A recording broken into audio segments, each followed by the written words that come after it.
This is marriage wisdom for wives who want a long marriage. And today I want to talk about something that doesn't get enough honest language. Not cheating, not abuse, not blow up fights. I want to talk about what it feels like when communication dies in a marriage. Because most marriages don't lose communication all at once. It doesn't happen in one argument. It doesn't happen because of one bad season.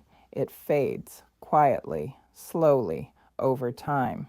And most people don't even realize it's happening while it's happening. They just wake up one day and realize we don't talk the same anymore. Communication doesn't die because people stop talking. It dies because people stop being heard. It starts when you explain yourself and feel misunderstood. You bring something up and it gets minimized. You share how you feel and it turns into an argument. You speak and feel like you're defending yourself instead of being understood. So eventually, you stop explaining, not because you don't care, but because you're tired of repeating yourself, tired of being told you're too sensitive, tired of being told you're reading into things, tired of conversations that go nowhere, and slowly something changes. You stop talking to be understood, and you start talking only to survive. You keep things surface level. You pick your battles. You say, it's not worth it. That's not peace, that's withdrawal. A lot of wives mistake silence for peace, but silence is not peace. Silence often means feelings swallowed, needs unmet, hurt tucked away, conversations postponed indefinitely. Peace allows honesty. Silence avoids discomfort. And there is a big difference. Real peace feels safe. Silence feels heavy.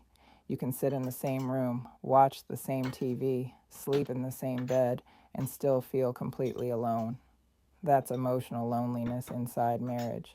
And it doesn't announce itself. It settles in quietly. When communication starts dying, a wife doesn't usually get louder. She gets quieter. She still shows up.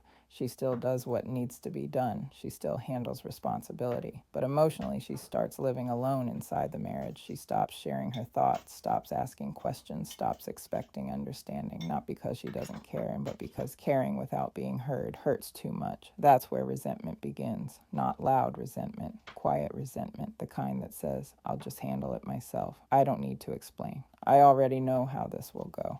And the marriage keeps functioning, but connection starts disappearing. This is why communication breakdown is so dangerous, because nothing looks wrong on the outside.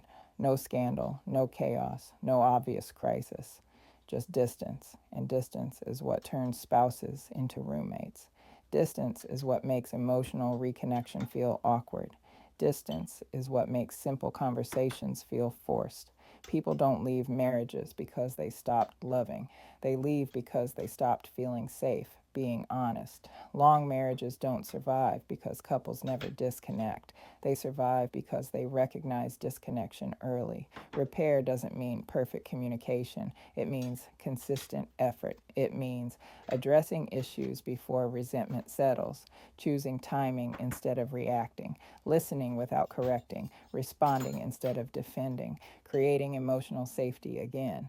Communication doesn't come back through lectures. It comes back through safety. Marriage isn't about never disconnecting.